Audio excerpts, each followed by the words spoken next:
1000 கோடின்னு சொல்லக்கூடாது, 1000 கோடி ரூபாய் ஊழல் பண்ணிட்டார். இப்ப அவர் கேஸ் கோர்ட்டுக்கு வருது. காலையில 8 மணிக்கே வந்துட்டாரு, 10 மணி ஆகியும் கேஸ் விசாரிக்கல. இப்ப நீதிபதி பாக்குறாரு, ஐயா சாப்பிட்டீங்களா? இல்ல சீக்கிரம் கிளம்புனதுனால சாப்பிடல. உடனே அவர் சொல்றாரு, பியூனை கூப்பிட்டுட்டே, பெரிய ஆபீசரா இருந்தவர் ஏதாவது ஊழல் பண்ணிட்டாரு, அக்கா சாப்பாடு இல்லாம உட்கார்ந்து வைக்க முடியுமா, ஒரு இட்லி ஏதாவது வாங்கி கொடுறா. உடனே அவன் போய் ஒரு 4 இட்லி வாங்கிட்டு வந்து கொடுத்தான். அவர் 3 இட்லி சாப்பிட்டுட்டு 1 இட்லியை மிச்சம் வச்சிட்டார். நீதிபதி அவர்கிட்ட கேட்கிறாரு, ஒரு ஃப்ரெண்ட்லியா கேட்கிறாரு, சார் தப்பா நினைச்சுக்காதீங்க, உங்களுக்கு 4 இட்லி 40 ரூபாய்க்கு வாங்கிட்டு வந்து கொடுத்தோம், நீங்க 30 ரூபாய் இட்லி தான் சாப்பிட்டுருக்கீங்க. மத்தியானம் மிஞ்சி போனா ஒரு 50 ரூபாய்க்கு சாப்பிடுவீங்க, நைட்டு ஒரு 30 ரூபாய்க்கு சாப்பிடுவீங்க.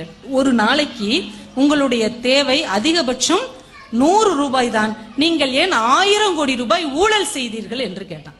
1000 கோடி ரூபாய் ஒருத்தர் செலவழிக்க முடியுமாங்க? அவ்வளோத்தையும் உட்கார்ந்து சாப்பிட முடியுமா? ஆனா ஏன் அதை செஞ்சீங்க? ஒருவேளை அடுத்த தலைமுறையை காப்பாற்ற வேண்டும் என்று நீங்கள் நினைத்தீர்கள் என்றால் தயவு செஞ்சு அந்த எண்ணத்தை அழித்து விடுங்கள். மோசமான வழியில் வந்த பணம் ஒருபோதும் அடுத்த தலைமுறையை காப்பாற்றாது, நிச்சயமா காப்பாற்றாது. இன்னைக்கு வாழ்க்கையை சந்தோஷமா வாழ்றதுக்கு சந்தோஷமா சம்பாதிங்க, சந்தோஷமா செலவழிங்க, புடிச்சு சேர்த்துக்கிட்டே இருக்காதீங்க. அடுத்த குழந்தைகள் அவங்களுக்கான வாழ்க்கையை அவங்க சம்பாதிப்பாங்க. நல்ல கல்வியையும் நல்ல சிந்தனையை மட்டும் கொடுங்க, அவங்க பணம் நல்லா சம்பாதிப்பாங்க. அடுத்துன்னு ஒவ்வொருத்தங்களுக்கா சேர்த்து வச்சு ஒரு மிகப்பெரிய உலகத்தின் ரகசியத்தை நான் உங்களுக்கு சொல்லட்டுமா? உலகத்தின் மிகப்பெரிய ரகசியம், இந்த ரகசியத்தை எல்லாம் நாங்க மைக்கு போட்டு தான் சொல்லுவோம், பேச்சாளர்கள்லாம் காதுல சொல்ல மாட்டோம், மைக்ல தான் சொல்லுவோம். உலகத்தின் மிகப்பெரிய ரகசியம் என்ன தெரியுமா? உலகத்தின் நீங்க எந்த வரலாறு வேணா எடுத்துக்கோங்க, 3 தலைமுறைக்கு மேல் வாழ்ந்ததும் கிடையாது, 3 தலைமுறைக்கு மேல் வீழ்ந்ததும் கிடையாது. இதுதான் உலகத்தின் மிகப்பெரிய ரகசியம். நீங்க யார் வரலாறு வேணா எடுத்துக்கோங்க. இன்னைக்கு நைட்டு வீட்டுல போய் தூங்காம உட்காந்து உங்க ஊர்லயே யார் பெரிய பணக்காரர், முதல் தலைமுறை, அடுத்த தலைமுறை, 3ஆம் தலைமுறை, 4ஆம் தலைமுறை என்ன ஆச்சுன்னு நீங்க யோசிச்சு பாருங்க. அதே மாதிரி வீழ்ந்து ஒண்ணுமே இல்லாம ஒரு குடும்பம் கிடக்கும், அதுல 4வது தலைமுறை எந்திரிச்சு அப்படி ஜம்முன்னு நிக்கும். இந்த 3 தலைமுறை நிலைத்து நின்றதும் இல்லை, ஓய்ந்து போனதும் இல்லை. ராஜராஜ சோழன் எவ்வளவு பெரிய மன்னன், 1000 ஆண்டு காலம் ஒரு கட்டடத்தை கட்டி இருக்கோம்னா தமிழன் அப்படியே தலை நிமிர்ந்து நிற்கிறதுக்கு ஒரு வாய்ப்பை கொடுத்தவன் ராஜராஜ சோழன்.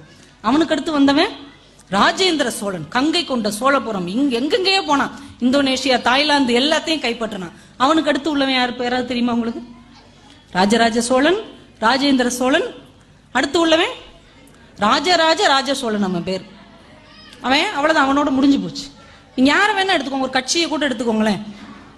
ஒரு கட்சிக்கு யார் அண்ணா இருந்தாரு, அவர் தலைவர் கலைஞர் இருந்தாரு, அப்புறம் இன்னும் அதுக்கு யார் நிரந்தர தலைவர்னு தெரியல. இந்த பக்கம் வாங்க, எம்ஜிஆர் இருந்தாரு, அம்மா இருந்தாங்க, அடுத்து யார் வேணா வரலாம் போலாம். நீங்க கூட முடிவு செஞ்சா இருந்துக்கலாம், உங்களுக்கு நேரம் நல்லா இருக்கணும், அவ்வளவுதான். இருந்தா நீங்க கூட போய் உட்காந்துக்கலாம்.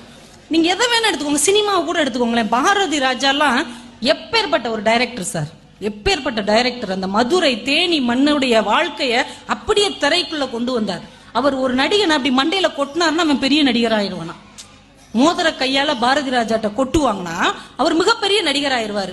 அவர் மகன் தானே, வீட்டுல கூப்பிட்டு உட்கார வச்சு சாவகாசமா நங்கு நங்கு நங்கு நங்குன்னு ஒரு 50 கொட்டி இருக்கலாம்ல. அவர் தானங்க அவர் மகனையும் அறிமுகப்படுத்தினார். யாரையும் அறிமுகப்படுத்தி அவங்க எவ்வளவோ உயரத்துக்கு போனாங்க. ஆனா தன் சொந்த மகனை அவர் தான் அறிமுகப்படுத்தினார். மிகப்பெரிய படம், ரகுமான் இசை, வைரமுத்து பாட்டு, எப்பேற்பட்ட கதை. ஆனா அந்த படம் ஓடிச்சா? ஒரு படம் கூட பாரதி ராஜாவுடைய மகன் சொல்லும்படியாக ஒரு படம் கூட அமையல. இது என்ன காரணம்? டைரக்டர் வாசுன்னு ஒருத்தர், சின்ன தம்பி படத்துல இருந்து சந்திரமுகி படம் வரைக்கும் ஹிட் அடிச்ச டைரக்டர். அவர் மகன் அந்த சக்தி, ட்ரிகர் சக்தி, அவர் எத்தனை படம் அவர் நடிச்சு பார்த்தார், ஒரு படமாவது ஓடிச்சா? என்ன காரணம் நீங்க நினைக்கிறீங்க? நீங்க எவ்வளவு திறமைசாலியா இருந்தாலும், எவ்வளவு பணக்காரரா இருந்தாலும், விதி என்கின்ற ஒன்றை யாராலும் மாற்றவே முடியாது என்பதை நம்ம உணர்ந்துகிட்டு தான் ஆகணும். எவ்வளவு வேணா பகுத்தறிவு பேசலாம், ஆனால் மாற்றங்கள் எப்படி மாறாத ஒன்றோ அதை போலவே மாறாத ஒன்றை மாற்றவே முடியாது என்பதையும் நாம உணர்ந்துக்கணும். சரி, இவங்க லெவல் இது, இந்த லெவல்ல இவன் சந்தோஷமா இருந்துட்டு போட்டோம், அவ்வளவுதான். நீ அவன மாதிரி ஏன் வரல, இவன மாதிரி ஏன் வரல, நான் எத்தனை பேரை உருவாக்கினேன், என்கிட்ட வேலை பார்த்தவெல்லாம் 10 அரிசி கடை வச்சிருக்கான், நீ இப்படி சும்மாவே உட்கார்ந்துருக்கன்னா அவதான் விதி, ஒன்னும் பண்ண முடியாது.